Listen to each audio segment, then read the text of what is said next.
नमस्कार. हिंदुस्तान पोस्टमध्ये आपल्या सर्वांचं हार्दिक स्वागत आहे. मी चंद्रशेखर नेने, आंतरराष्ट्रीय घडामोडींचा अभ्यासक आणि माझ्याबरोबर रोहित व्हिडिओग्राफर आहेत. हिंदुस्तान पोस्ट परिवाराकडून, रोहितकडून आणि माझ्या स्वतःकडून आपल्या सर्वांना येणाऱ्या दिवाळीच्या अनेक अनेक शुभेच्छा. ही दिवाळी अनेक दृष्टीने भारताला शुभ आहे. ती कशा प्रकारे शुभ आहे ते मी पुढे सांगणारच आहे. परंतु त्याच वेळेला मला आपल्या सर्वांचे मनःपूर्वक आभार मानायचे. 8 दिवसापूर्वी जो व्हिडिओ आम्ही केला होता, बागराम हवाई तळ भारताच्या ताब्यात येईल या दृष्टीने जो व्हिडिओ केला होता, त्या व्हिडिओला आपण अत्यंत भरभरून प्रतिसाद दिला. आत्ताच्या आकड्यांनुसार तो व्हिडिओ 2.25 लाखाकडे मार्गक्रमण करत आहे आणि त्याच्यावर जवळजवळ 800 कमेंट्स आलेले आहेत. याचा अर्थ असा आहे की आपल्याला नुसता हा व्हिडिओ आवडला इतकंच नाही, तर आपल्याला त्याच्यामधनं काहीतरी विचारप्रवर्तक गोष्टी वाटल्या आणि त्या आपल्याला माझ्याशी शेअर कराव्याशा वाटल्या. याबद्दल मी आपला अत्यंत आभारी आहे.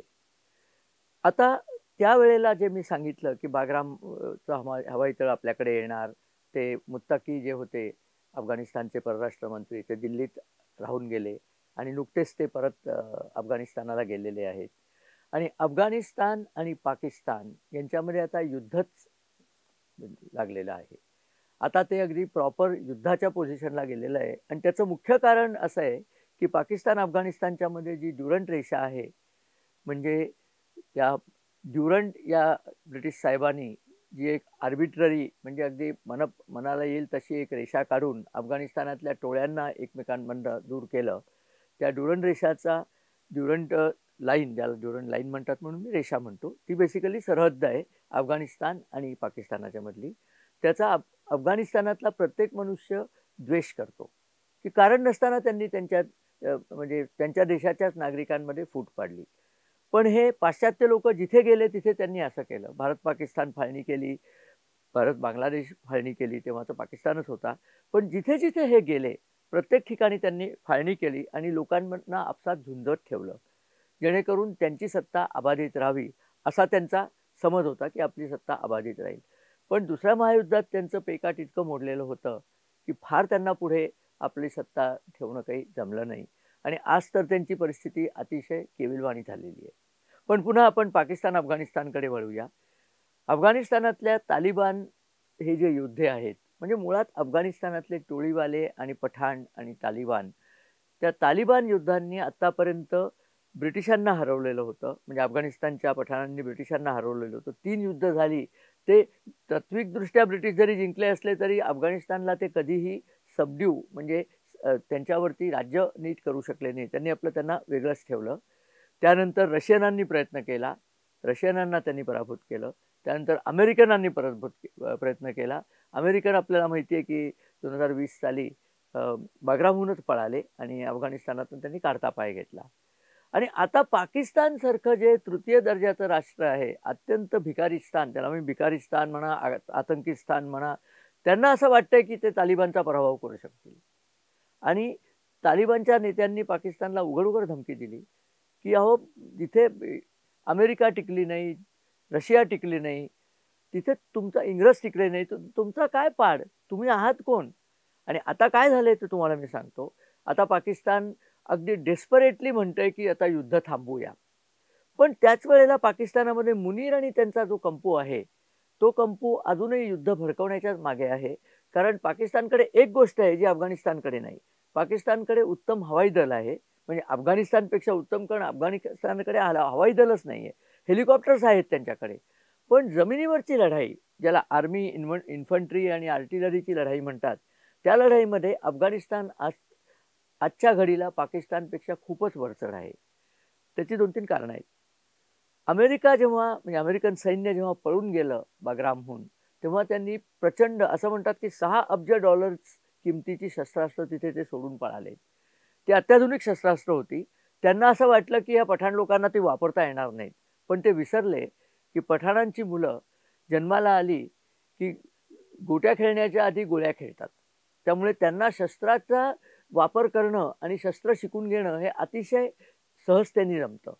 आणि आता आपल्याला दिसतंय की त्यांनी ती सगळी आधुनिक शस्त्र म्हणजे M16 रायफल असेल, त्यांच्याकडे चिलखती गाड्या आहेत, त्यांच्याकडे हाताने उडवायची ज्याला मॅन प्रोपेल्ड प्रोजेक्टाईल म्हणतात, म्हणजे स्टिंगरसारखी क्षेपणास्त्र आहेत आणि ते गेले कित्येक वर्षही वापरत आलेले आहेत. आणि परवा तर अशी बातमी आली की पाकिस्तानच्या एक F-16 विमान, म्हणजे अमेरिकेने पाकिस्तानला देऊ केलेलं अत्याधुनिक त्यावेळेसचं विमान, ते विमान यांनी स्टिंगरनी पाडलं. स्टिंगर म्हणजे काय असतं तुम्हाला सांगून ठेवतो. एक ट्यूब असते, त्या ट्यूबमध्ये मिसाईल लोड करायचं असतं. ती ट्यूब अशी बंदुकीसारखी खांद्यावर धरायची, त्याला शोल्डर बेस्ड मिसाईल म्हणतात. आणि खांद्यावर धरून त्या स्टिंगरच्या साईटमधनं लक्ष्याचा वेध घ्यायचा असतो. एक मात्र आहे, त्या लक्ष्यातनं उष्णता जनरेट झाली पाहिजे. कारण स्टिंगरवरती जे सेन्सर्स आहेत त्याला हीट सेन्सर्स म्हणतात, म्हणजे उष्णतेचा ते माग घेतात. कारण हवेमध्ये उडणारं कुठलंही इंजिन असलं तरी ते गरमच असतं. इंजिनची प्रॉपर्टीच आहे ते गरम असण्याची. तर त्या गरम इंजिनचा वेध घेऊन ते इंजिनचा स्फोट करतं. तर एकदा ते त्या आणि याला फायर अँड फॉरगेट मिसाईल म्हणतात. म्हणजे एकदा तुम्ही नेम धरला, एकदा त्या मिसाईलला दिसलं की आपल्याला आता हे विमान किंवा हे हेलिकॉप्टर पाडायचं आहे, तर ते बरोबर हवेत जाऊन त्याचा वेध घेऊन ते उडवणंच लावतं. आणि अशा प्रकारे पाकिस्तानचं F-16 पडलं.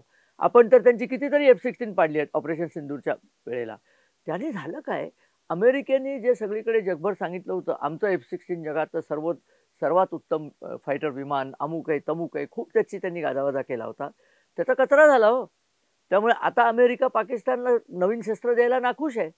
या दळभद्री लोकांना, या भिकाऱ्यांना शस्त्र दिली तर ते तुमच्या शस्त्राची पण किंमत घालवतात, कारण त्यांना ती वापरता येत नाहीत. आणि शत्रू जर भारतासारखा वरचढ असला किंवा तालिबानसारखा लढाईत मुरलेला असला, हे मी मुद्दाम सांगतोय, कारण या तालिबानचे जे पठाण लोक आहेत हे आतापर्यंत फक्त लढतच आलेले आहेत. यांना शेती करता येत नाही, शेती ते अफूची करतात, पण लढाया मात्र ते करतात. आणि त्या लढाईखोर तालिबानांच्या पुढे पाकिस्तानांचा अजिबात पाड लागत नाहीये. आणि आताची गोष्ट नाही आहे. पठाणांनी पाकिस्तानचा तेव्हा जो हिंदुस्थानचा भाग होता, पुढे पाकिस्तान झाला, त्या मुस्लिम बहुल प्रदेशाला पठाणांनी कायम चोपत आलेले आहेत आणि हे मारच खात आलेले आहेत. यांना मार खाणं जमतं. पाकिस्तानी सैन्याला दोन गोष्टी जमतात माझ्या मते. पाकिस्तानी सैन्यात जेव्हा रिक्रुटमेंट करतात तेव्हाच ते त्यांना शरणागती कशी पत्करायची ते शिकवतात. की डोक्यावर डोकं टेकायचं, साहेबाची हाजी करायची, शरणागती पत्करायची, म्हणजे मरत नाही तुम्ही. आणि आता नवीन एक शिकवतात, आता पॅन्ट पटकन कशी काढायची ते पण शिकवतात. कारण तालिबानचे लोक त्यांची पॅन्ट काढून ती झेंड्यासारखी मिळवतात. म्हणजे एक पदक असतं की शत्रू सैन्याचे कपडे काढून मिळवले. याचा सर्वात पहिला उल्लेख श्रीकृष्णाच्या चरित्रात येतो. श्रीकृष्णाने जेव्हा रुक्मिणी हरण केलं त्यावेळेला रुक्मिणीचा भाऊ रुक्मी आपलं सैन्य घेऊन श्रीकृष्णाच्या मागे आला. तर असं सांगितलं जातं की श्रीकृष्णाने त्यांच्यावरती एक असं अस्त्र टाकलं की ते जागच्या जागी उभे राहिले. आणि तेव्हा कृष्णाने रुक्मिणीला सांगितलं, यांच्यातले कोणाचेही तुला कपडे काढून न्यायचे असले तरी नेता येतील, यांना काही समजत नाही, हे आपले पूर्णपणे शरणागत झालेले आहेत. तसाच प्रकार पाकिस्तानच्या बाबतीत सध्या तालिबान करते. आणि हा सगळा प्रकार करताना पाकिस्तानची अर्थव्यवस्था झपाट्याने गटांगळ्या खातीये. कारण पैसे नाहीच आहेत त्यांच्याकडे. दरवेळेला थोडे थोडे भीक मागून आणायचे, कधी सौदी अरेबियाकडनं आणायचे, कधी IMF कडनं आणायचे. ट्रम्पचे बूट पॉलिश केले की ट्रम्प त्यांना थोडेसे पैसे देतो. हा प्रकार चाललेला असतो आणि या प्रकारात मिळालेले पैसे फारसे पुरत नाहीत हो. आणि त्याच्यात गाझाची जी सगळी भानगड झाली, त्या गाझाला सपोर्ट म्हणून इथल्या महामूर्ख TLPनी, म्हणजे त्यांचं ते ती रिलिजियस संस्था आहे त्यांची, त्यांनी आंदोलन केलं आणि सगळं पाकिस्तानच पेटवायला घेतला. म्हणजे गाझातला संघर्ष पेटलाय, चालू आहे, याची काही किंमत नाही, यांनी पाकिस्तान पेटवून दाखवला. आणि तोही चाललेला आहे. तहरीके लब्बैक पाकिस्तान म्हणून त्यांची जी पार्टी आहे त्यांनी पाकिस्तान पेटवायला घेतला. आता हे तहरीके लब्बैकची लोक आणि इम्रान खानचे PTIचे लोक, हे लोक पाकिस्तानच्या सरकारच्या पूर्णपणे विरोधात आहेत. खैबर पख्तूनख्वा भागामध्ये सोहेल अफरीदी म्हणून त्यांचा जो चीफ मिनिस्टर आहे तो इम्रान खानच्या पार्टीचा आहे. तहरीके पाकिस्तान, तहरीके इन्साफ पाकिस्तान, पाकिस्तान तहरीके इन्साफ PTI पार्टीचा आहे. तर त्यांनी शहबाज शरीफला भेटायला जायलाच नकार दिलाय. त्यांनी सांगितलं की शहबाज शरीफला भेटणं हा म्हणजे आमच्या इम्रान खानचा अपमान आहे. शहबाज शरीफनी ज्या पद्धतीची भूमिका घेतलेली आहे गाझाच्या विरुद्ध आणि एकूण पाकिस्तानच्या विरुद्ध, त्यामुळे त्याला भेटायला जाणं आम्ही शक्यच नाही. म्हणजे एखादा मुख्यमंत्री प्रधानमंत्र्याला भेटायलाच नाही म्हणतो आणि त्यांनी सांगितलं आम्हाला पाकिस्तानात राहायचंच नाही, आम्हाला अफगाणिस्तानमध्ये एकत्र व्हायचं आहे. आणि इम्रान खानचं याच्यात नाव काय येतं, कारण इम्रान खान स्वतःही पठाणच आहे ना. त्याची जी नियाजी टोळी होती पठाणांची, ती मुळात अफगाणिस्तानातली होती. ते येऊन इथे मियावाली म्हणून लाहोरच्या जवळचं गाव आहे, तिथे ती लोक स्थायिक झाली आणि त्यांचा कल त्यामुळे पठाणांकडेच असतो. त्यामुळे TTP तहरीक तालिबान पाकिस्तान यांना आवतंट इम्राननीच दिलं होतं की TTPचे जे लढाऊ लोक आहेत त्यांना आणून इथे वसवायचं, त्यांना मुलांना शिक्षण द्यायचं वगैरे सगळं इम्राननी चालवलं होतं. पुढे इम्रानला त्यांनी उडवून लावला. त्यामुळे TTPला कोणी इथे सहानुभूती द्यायला राहिलं नाही. आणि आता तर तहरीक तालिबान पाकिस्तान ज्याचा मुख्य नूर वली जो होता मेहसूद अली, त्या मेहसूद अलीला यांनी मारण्याचा प्रयत्न केला, त्यातनं तो वाचला आणि त्यांनी परवा व्हिडिओच केला की मी त्यातनं वाचलेलो आहे, मी काही त्यातनं अजिबात मेलेलं नाही आहे. तर पाकिस्तानाच्या विरुद्ध अत्याधुनिक शस्त्रांनी लढणारे तालिबान आहेत. घरामध्ये TLPची लोक म्हणा, बलुचिस्तानचे BRA म्हणा, बलूच लिबरेशन आर्मी म्हणा, हे सगळेजण घरामध्ये दंगल करतायत. त्यामुळे तिकडनं पाकिस्तानला त्रास आहे. तुम्हाला सांगू का, बलुचिस्तान आणि खैबर पख्तूनख्वा या दोन्हीचा जर एरिया एकत्र केला तर पाकिस्तानच्या 53% एरिया म्हणजे अर्ध्याहून जास्ती पाकिस्तान गेल्यात जमाय आणि त्यांना पाकिस्तानच्या मध्यवर्ती सत्तेत राहायचं नाही. सिंधच्या लोकांनाही पूर्वीपासून सिंधू देश त्यांनी केला आहे, त्यामुळे त्यांनाही तिथे राहायचं नाही. आणि हे सगळं केल्यानंतर पाकिस्तानमधली शस्त्र संपलेली आहेत, अंतर्गत बंडाळी चालू आहे. पाकिस्तान नेव्ही मात्र आहे बरं का, पण त्याचा अफगाणिस्तानात उपयोग नाही, कारण अफगाणिस्तानला समुद्रकिनाराच नाही आहे, समुद्रच नाही आहे. त्यामुळे नेव्हीला काही करता येत नाही. नेव्हीला एकच करता येईल की भारत जेव्हा कराचीवर हल्ला करेल तेव्हा तिथे स्वतःची शरणागती देऊन स्वतःची जाजं मोडून घेणं. कारण पाकिस्तानच्या सरकारला शरणागती आणि पॅन्ट काढणं एवढंच शिकवलेलं आहे. तर तशी त्या सैन्याची परिस्थिती. आता मग काय करतात अशा वेळेला पाकिस्तान म्हणलं की माझे मित्र चीन, कारण चीनने दिलेल्या विमानांनीच त्यांनी अफगाणिस्तानावरती हल्ला चढवला आहे. पण अफगाणिस्तानावरती हल्ला चढवला आहे तर ते तालिबान इतके भडकलेले आहेत की ते म्हणले आता आर या पार की लढाई करायची, पाकिस्तान आता टिकूच द्यायचा नाही, पाकिस्तानचा सगळा नकाशाच बदलून टाकायचा, असं त्यांनी पण केलेला आहे. आणि तालिबानचे लढवय्ये हे सगळं पूर्णपणे साध्य करतायत. पण ह्या सगळ्यामध्ये पाकिस्तानचे मित्र चीन टोटली तटस्थ आहे. आणि त्याचं कारण असं आहे, चीनला पाकिस्तानच्या मैत्रीची काही पडलेली, बरं पाकिस्तानने चीनचेही 67 अब्ज डॉलरचा जो सीपेक करायला घेतला होता त्याचीही वाट लावलेली आहे. त्यामुळे तिथनंही चीनला काही एक पैसा मिळत नाही आहे. उलट चीन त्यांना कर्ज दिले, ती कर्ज परत मागतायत, तर तिथे पाकिस्तानचे लोक म्हणतात आम्ही खाणार काय तुम्हाला पैसे दिले तर, मग ते पैसे चीनला मिळायचे नाही आहेत. त्यामुळे चीनने त्यांचा नाद सोडलेला आहे. आणि चीनला अफगाणिस्तानामध्ये इंटरेस्ट आहे, कारण अफगाणिस्तानात रेअर अर्थ्स आहेत. रेअर अर्थ म्हणजे ती विशिष्ट खनिजं जी असतात, जी इलेक्ट्रॉनिक कारमध्ये लागतात, कम्प्युटरमध्ये लागतात, डिफेन्स इक्विपमध्ये लागतात, ती सगळीकडे लागतात ती. तर ती मिळण्याची एक जागा म्हणजे बलुचिस्तान होतं. तर ते रेअर अर्थसुद्धा त्यांना मिळू द्यायचे नाही आहेत आता. त्यामुळे मुनीरनी नाही जाऊन काही ट्रम्प पुढे दाखवलं की आमच्याकडे ही रेअर अर्थ विकायला आहेत, तुम्ही या आणि घेऊन जा वगैरे. ते काही आता व्हायचं नाही आहे, कारण हे लोक बलुचिस्तान वगैरे लोक स्वतःच त्या रेअर अर्थचा व्यापार करतील. अफगाणिस्तानातही रेअर अर्थ भरपूर आहेत.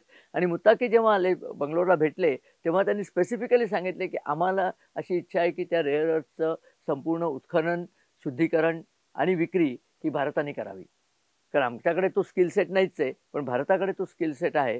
त्यामुळे लवकरच आपल्याला दिसेल भारतातल्या दोन मला वाटतं कंपन्या आहेत ज्या रेअर अर्थ प्रोसेस करतात, रेअर अर्थचे मॅग्नेट बनवतात.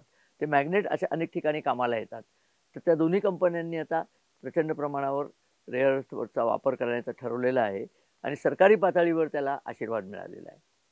म्हणजे तिकडनंही पाकिस्तानची कोंडी झालेली आहे. युक्रेन युद्ध संपेल, त्या युद्ध संपल्यानंतर रशिया पुन्हा पहिल्या तेजानी वरती येईल. रशिया आणि चीन यांच्यामध्ये जो दुरावा आहे तो दुरावा आणखीन वाढत जाणार आहे, कारण चीननी रशियाला उल्लू बनवलेलं आहे. चीनने सांगितलं की आता आपण आपसात फाईट करायची नाही, मैत्री करायची वगैरे. पण हे कधीपर्यंत, जोपर्यंत रशियाचे लोक चीनचं ऐकतात.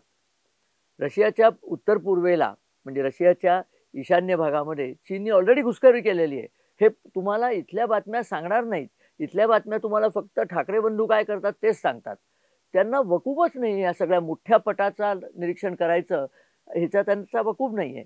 त्यामुळे रशियाने काय केलेलं आहे, रशियाच्या लक्षात आलेलं आहे की चीननी, तुम्ही लक्षात घ्या, 2 कोटीपर्यंत लोक रशियात घुसवलेली आहेत.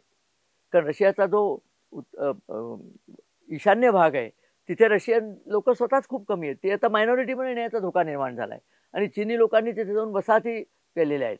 त्यामुळे यालाही रशियाला तोंड द्यायचं. त्यामुळे रशिया चीन भांडण आता जास्ती तीव्रतेने लागेल. रशियानी म्हणजे पुतीननी आजच ट्रम्पना 2.5 तास फोन कॉल केलेला आहे.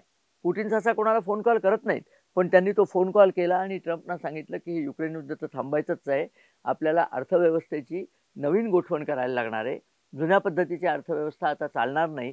तुम्ही एकच दादा असा प्रकार नाही आहे, इथे मल्टिपल दादा तयार झालेले आहेत. आणि नरेंद्र मोदींना दुखवू नका असा मुद्दाम इशारा ट्रम्पला देण्यात आलेला आहे. कोणी? रशियाच्या पुटिन यांच्याकडनं.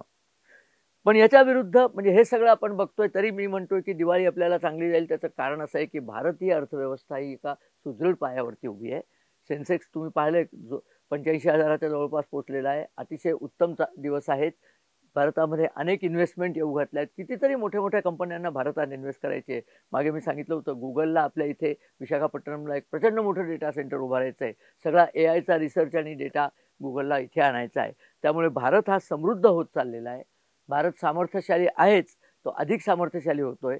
इतके दिवस त्यांचं सरकार बुळं होतं. 14 सालपासून खंबीर सरकार तिथे आलेलं आहे. त्यामुळे भारत आता मागे वळून पाहणार नाही. या सगळ्या देशांची सद्दी आता संपलेली आहे. पाश्चात्य देश आणि ज्यांना कॉलोनायझर म्हणतात, म्हणजे ज्यांनी वसाहती स्थापल्या होत्या, त्यांची सद्दी पूर्णपणे संपलेली आहे. आणि आता आपण बघाल की आता भारत आपल्या तेजाने झळाळून उठणार आहे. त्या तेजाची अनुभूती आम्हाला करू द्यावी याच्याकरता मी परमेश्वराकडे प्रार्थना करतो. नमस्कार. आणि तुम्हाला सांगतो की तुम्ही अत्यंत योग्य वेळी या देशात आहात. या देशाच्या सरकारबरोबर राहा. या देशाच्या शत्रूंना ठेवून काढा आणि तुमचाच आहे. उद्या तुमचा आहे, परवा तुमचा आहे. 2047 साली संपूर्ण विकसित भारतसुद्धा तुमचाच आहे. हे आपल्यापर्यंत हा संदेश पोचवायचा होता.